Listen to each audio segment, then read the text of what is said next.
નમસ્કાર.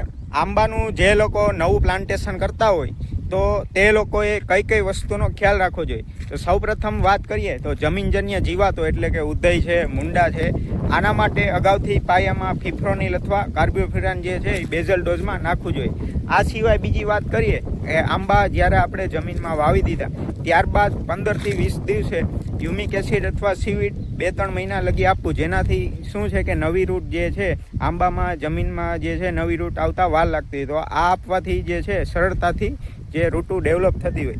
આ સિવાય બીજી વાત કરીએ કે ઘણીવાર આપણે પ્લાન્ટેશન જે છે જગ્યાથી આવ્યું હોય તો અમુક રોગો આવતા હોય છે, જેમ કે ડાયબેક. તમે જે વિડીયોમાં જોઈ શકો છો ઉપરથી સુકાય છે, અને જો જે સુકાયેલો હોય ભાગ ત્યાંથી થોડે નીચેથી કટ કરી લેવો, કારણ કે જો કટ ન કરવામાં આવે તો તમે જોઈ શકો છો એમ આખો આંબો સુકાઈ જતો હોય છે.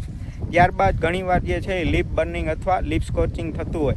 તો આના તો મુખ્યત્વે કારણો બે હોય છે, જેમ કે ઘણીવાર જે જમીનમાં સારનું પ્રમાણ વધુ હોય અથવા પોટેશિયમની ઉણપ હોય તો તેને હિસાબે પણ થતું હોય છે. આ સિવાય બીજા ફૂગ છે, જેમ કે કિનારીઓ બળતી હોય છે, ત્યારબાદ જે છે બેક્ટેરિયલ સ્પોટ આવતો હોય, કારણ કે પાન ઉપર જે કાળા ધબ્બા થઈ જતા હોય તો તેના માટે સમયસર જે છે એ ફૂગની દવાનો છંટકાવ કરવો જોઈએ. ત્યારબાદ આપણે જો ઘણીવાર જ્યાંથી ભાગ કાપતા હોય આંબાનો તો ત્યાં સીઓસીનો જે છે એ લગાવવું જોઈએ, કારણ કે જો સીઓસી ન લગાવો તો ત્યાંથી તે ભાગ જે છે એ આખો અંદર ફૂગ ઉતરે છે અને આખો ભાગ સુકાઈ જતો હોય છે. તો આવા જે છે અમુક વસ્તુઓનો ખ્યાલ રાખવો પડે છે.